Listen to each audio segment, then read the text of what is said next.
Ինչ եք կարծում, մեզ ինչպիսի ղեկավար է պետք ուժեղ, բարի, հոգատար, ժողովրդի հոգսերով ապրող ղեկավար, որ ժողովուրդը սիրում է։ Մեզ խոսքի տեր ղեկավար է պետք, խոսքի տեր, զգոն, ձիգ, հայրենասեր ու ազգին նվիրյալ, թշնամիներին չզիջող, այդ կարգի ղեկավար է պետք։ Հայասերլի։ Գոնե միջ ինքը ճիշտ ուդում են, հենց մատվա բերանն են նբդուդի էլին, էդի ան բերան մատ շուդում։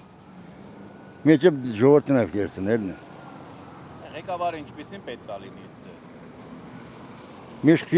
խիստ լինի, դա որ բան լի, օրենքներ իրագործեն, բայց որ օրենքներ չկրատեն ինչ ղեկավարն դե։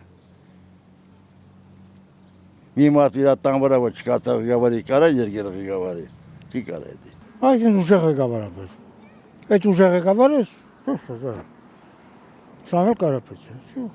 Հայաստանին պետք է լավ ղեկավար, հասկացող, որ ժողովրդին բռնի, որտեվ ինքը ժողովրդով է մարդ դառնում։ Ինձ թվում է այդպես է, չէ՞, չեմ ստում։ Իսկ եթե ինքը ժողովրդին հասկանա, ժողովրդին ընդառաջի, բոլորն էլ իրան կսիրեն, կընդառաջեն, իրան տեղ կտան, ամեն տարի ինքը կնստի։ Մեզ պետք է Սամվել Կարապետյանը պես ղեկավար, որը որ ոչ միայն մեր մասին մտածի, այլ մեր երկրի մասին մտածի, որ սենց կարան այլ ծաղկացնեն, սենց բարգավաճի ու կարանք ապրենք այս փոքր երկրի մեջ, փոքր այս հողի վրա։